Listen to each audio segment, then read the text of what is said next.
Hi, everyone. This is Jennifer. I'm going to wait to see if this is live for you all. I also have this on my iPad.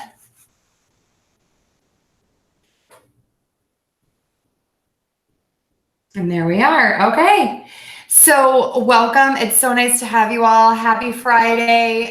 We made it to the weekend. Sorry, I am a couple minutes late. I was driving back here for class and I hit terrible traffic on my way home. So let's jump right in. We are talking about days of the week today. So last month for my first Friday free class, we did the states in the US, and that class was very popular. So I'm happy that you all liked it and love the feedback. I got some good suggestions on that.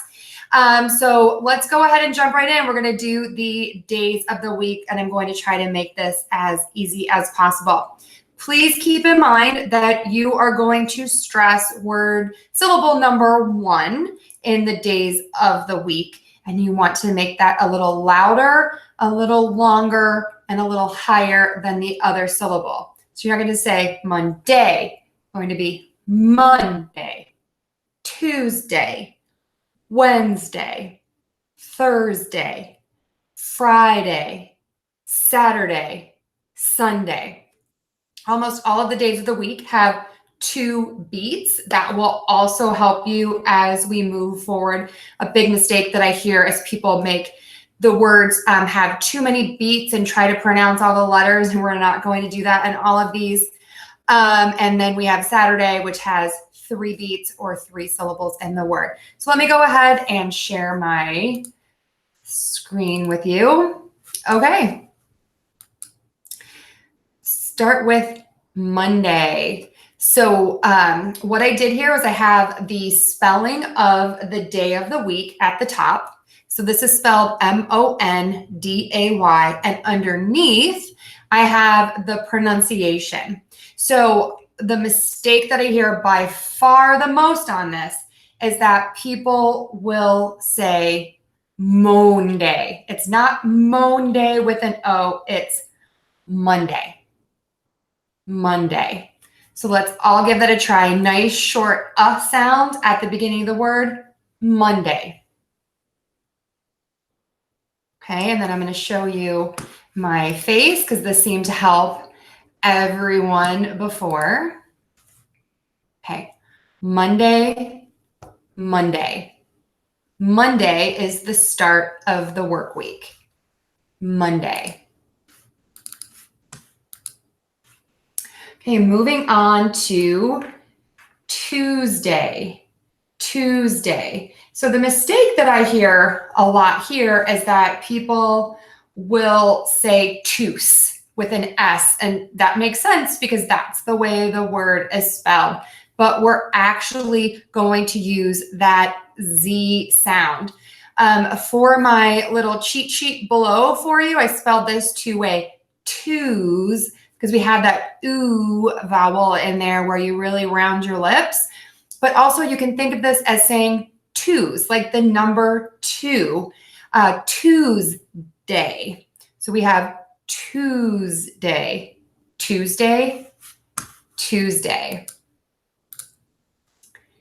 Tuesday, Tuesday, Tuesday. And you can see my mouth is really rounded for the first part of that word. And this will help you remember how to pronounce this word. Tuesday is the second day in the work week. So it's day number 2 in the work week. Tuesday, Tuesday. Okay, moving on to Wednesday. Okay. I really think that this is the day of the week that most people mispronounce. I hear a lot of people say Wednesday because that's how it's spelled, and it looks like it should have more than just 2 beats, but easy for all of you. We're actually just going to say Wednesday, Wednesday. So like the word when is it going to happen? It's going to happen on Wednesday. And make sure you pronounce this word with the Z sound. Wednesday, Wednesday, Wednesday.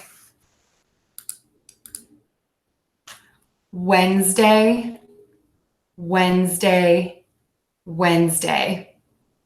Wednesday is in the middle of the work week. Sometimes people call it hump day because you were trying to get over the hump of the middle of the week. Okay, I see a lot of questions here and some really great questions, and I'm definitely going to get to all of them. Not sure what happened. I was frozen out of there and had to do a quick restart. So let's go ahead back. Okay, the next day is Thursday. Thursday, Thursday. Again, I hear this being mispronounced by most people saying an S, Thursday. I also hear people say Thursday, Thursday with a T. So you want to make sure for this one that you stick your tongue out of your mouth for that TH sound. Also, I hear people say Thursday, Thursday, turd. And turd in English is a word that we really don't want to use. That actually is another word for poop. I'll just go ahead and say that. So we want to avoid that word. Okay, let's look at that word again. Thursday, Thursday, Thursday. So for the TH sound, you make sure that that air is moving out of your mouth over your tongue. Thursday, Thursday. You can actually see there's a little dip in my tongue there so the air can keep coming out. Thursday. And moving on to today, which is always my favorite day of the week. It is Friday. Friday. If you think about this, you can spell it fry, like we're going to fry a food or have French fries. So Friday. Really make sure that the I is nice and long for this word. Friday, Friday, Friday. Friday. Another tip here, you want to make sure for that R sound that you are not touching your teeth for that R sound. You can either make an R with your tongue tipped down or tipped back towards the back of the mouth. Just make sure that you don't touch your teeth and that you don't make the tip of your tongue move up and down or trill or flap. It's a nice stable R. Friday, Friday, Friday, Friday.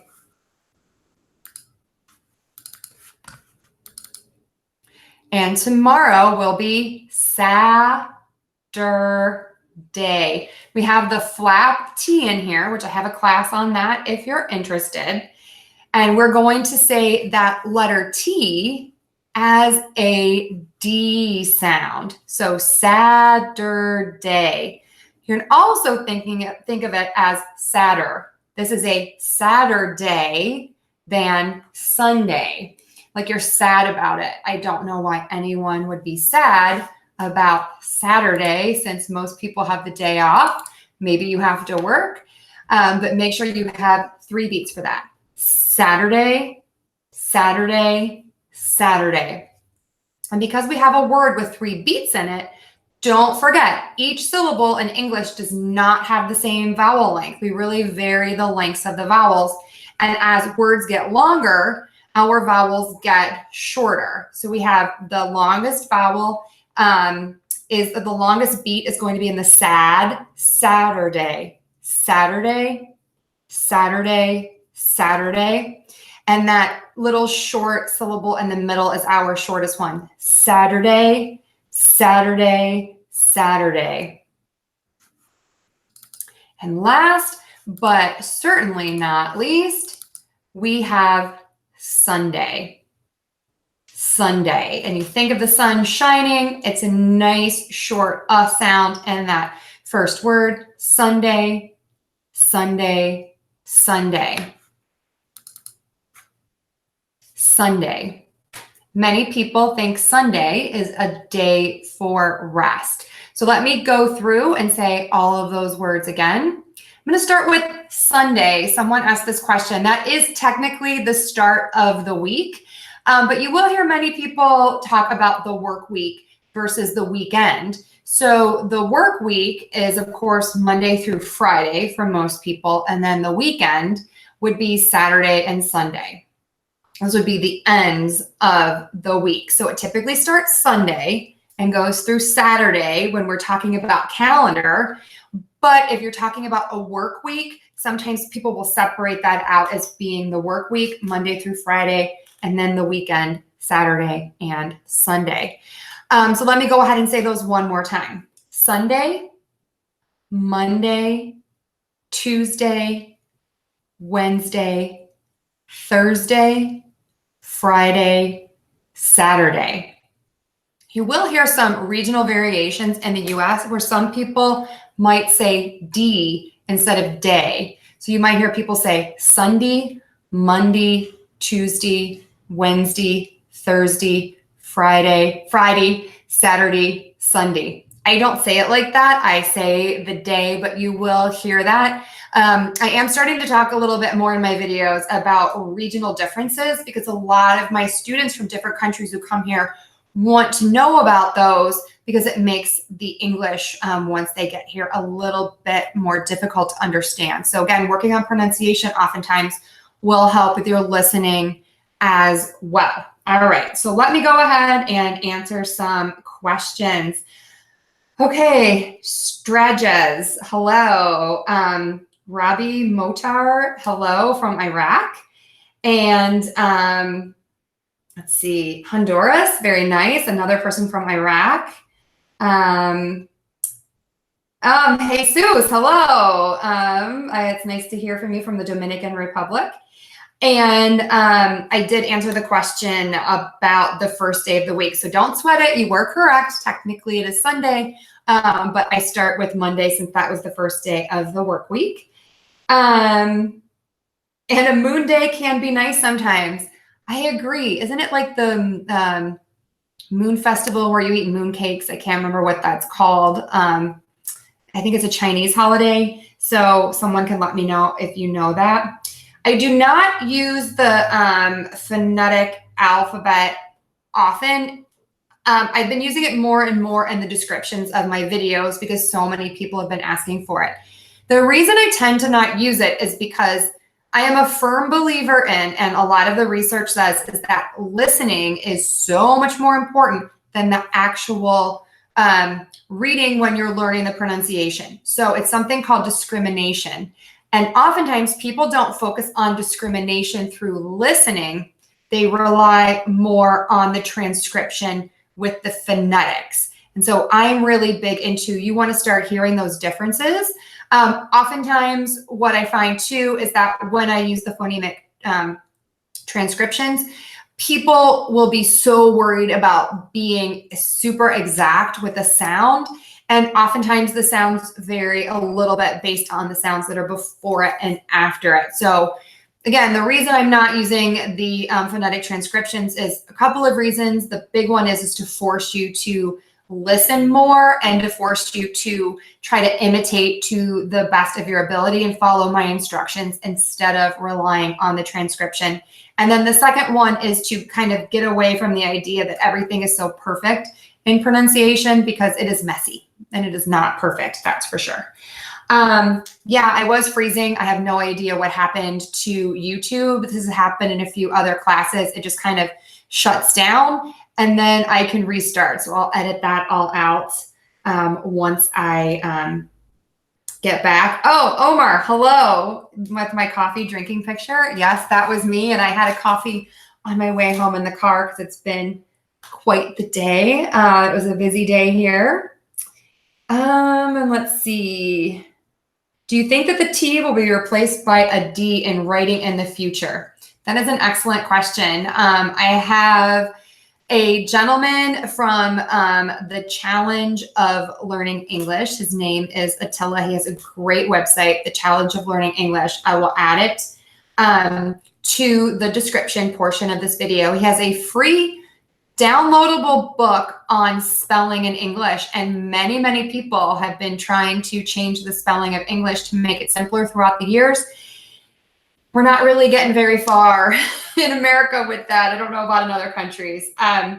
So you can check that out. I know he would appreciate it. And his website is phenomenal if you're looking for more information.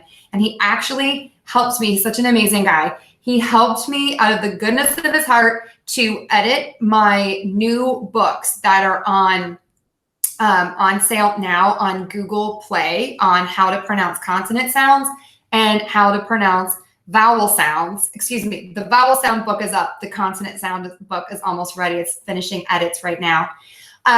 He helped me redesign it from a learner perspective. And I think it's so much better because of his feedback and his help. It has links to my video lessons on YouTube and my tutorials. It has audio examples and then written lists of words, pictures of how to say the sound. It's just so much better because of him. So check out his website. And then we have a question from Javier. How do I pronounce hanging, the NG sound? Okay. And, oh, I don't know how to say your name. Let's see. Taufik Elmiri. I am doing well. Thank you very much for your kind comments and hello in Italy. All right, let me get a piece of paper here before we go. So let me know if you have any words that you have questions on before we go. There's a little delay with my comments. So let me know so I don't hang up before you get to ask. Okay, so we have this NG combination here, and we see this a lot in English. This gets confusing because we have two letters that equal one sound. So two letters, NG, and it equals one sound, ng. So think of this sound, ng, as similar to a K or a G sound. So it's similar to K or G in placement. So if you say k, k, k, or g, g, g, that's where your tongue is going to be for this NG sound. The only difference is that the sound is going to come out of your nose. Ng, ng, ng. It's a very subtle sound. So it'll be hanging, hanging, hanging. Actually, this one is really hard for me because where I grew up, we use a very hard, almost G at the end, and I would say hanging, hanging. So you will hear variations in English. You will also hear people say hanging, I'm hanging out, and not say the NG at the end of the word. So if you see the ing ending at the end, oftentimes people will reduce that to just an in. So I had a great question from a student the other day. It's a McDonald's commercial that says, I'm loving it. So I'm loving it means I'm loving it.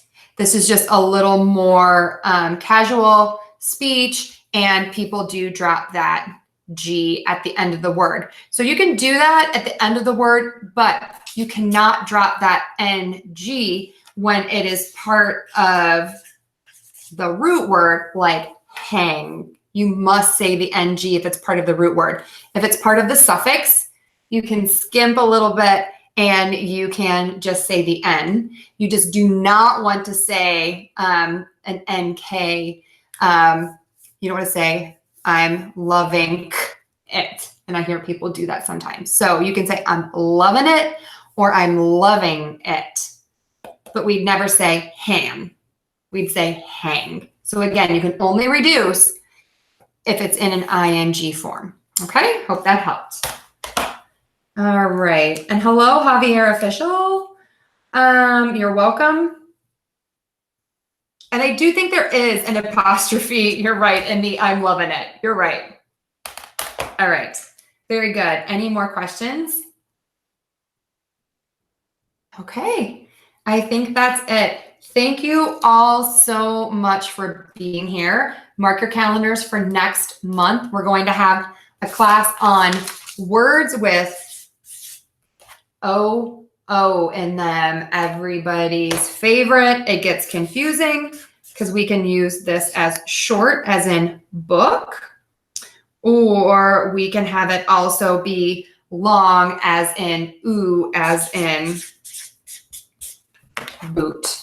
So we can have book and boot, even though they're both spelled with O-O. So we will talk about that. Hello, Nando in Brazil. And in Iraq, how do you pronounce efficient? Sir, as I think maybe that's how you say your name.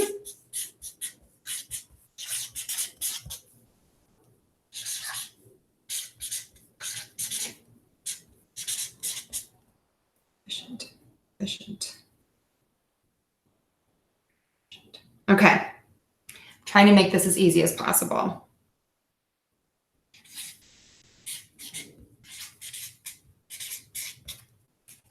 All right. So we have the word efficient. E-F-F-I-C-I-E-N-T. Efficient. You can say it is efficient, or if it's spoken quickly and it's not a stressed word in the sentence, you can say with that schwa, efficient. And I did that actually upside down. Sorry, people. Let's see. Well, still looks bad. Efficient. So efficient or efficient. Very slight difference there at the end. Just remember efficient. Okay. And thank you for the phonetics there. Let's see. Do British people use the connected speech like American ones? American intonation is different than British intonation. That's all that I can really say. I'm not super familiar with the rules of British intonation, so I don't want to comment incorrectly. This and these, Jorge. I have a whole playlist on long E versus short I. So again, long E versus short I. And that will help you with this question on how to pronounce this and these. Okay, so this is with the very short I and an S. This. These is pronounced with a long E and a Z. This, these. This, these. This, these. So if you're practicing, a couple of the little slight differences are the I in this is going to be more relaxed. And then the vowel E is going to be more tense and your mouth is going to be smiling a little bit more. So we have this, these, this, these. Really focus on the length. This vowel is going to be much longer. These, this and these. Okay, I think that's it. Again, thank you so much. It has been my pleasure. Check out my books on iTunes and Google Play. They're also on my website. Come on over to my website. I have lots of articles and things. You can also follow me on Facebook, Instagram, Twitter, Google Play, Google Plus, LinkedIn. I have my stuff everywhere to remind you to practice each week by sharing out my new videos with you. And if you haven't subscribed, please subscribe. Give us a like for this class if you enjoyed it. If you have comments, please leave them in the comments section. And I really do like your feedback. If something didn't work for you, definitely tell me and I will try to fix it in the next class. Let's see. There's another question here. Oh, blessings. Thank you. I love that. The British pronouncing the sound Z, I don't distinguish like the Americans. Again, Javier, I wish I knew a little bit more about British English to comment on that. I don't feel comfortable since I just don't know as much about that. But I do think that overall English sounds just a little bit stronger in many cases, and that Z sound is a very strong sound. So I wouldn't be surprised if we use that sound maybe a little stronger or a little more often. And oftentimes in English, we pronounce words differently than they are spelled. And I know a lot of times in British English, it's a little more one-to-one with their spelling that they pronounce words. So that could have something to do with it. But again, I'm just guessing. Oh, and thank you for the love, Ricardo. And Taufik, I hope I'm pronouncing your name correctly. My background is weird. It's a closet. That's all that I have because this is where my computer is. So I'm sorry. I just didn't feel like moving my whole system around here. And Pablo, we have something in English. You're asking about bottle, and that's called the flap T sound. I actually have a class on the flap T, so you can check that out. So I will put that link for the flap T. What other links did I say that you all needed? The E versus I can put that in. And I can't think what else. I'll go ahead back here and take a look. And thank you, Jorge. Oh, and I did pronounce your name, Taufik, correctly. Yay. So, all right, everybody, have a fantastic weekend. And I hope to see you all next month. Okay, take care. Bye-bye.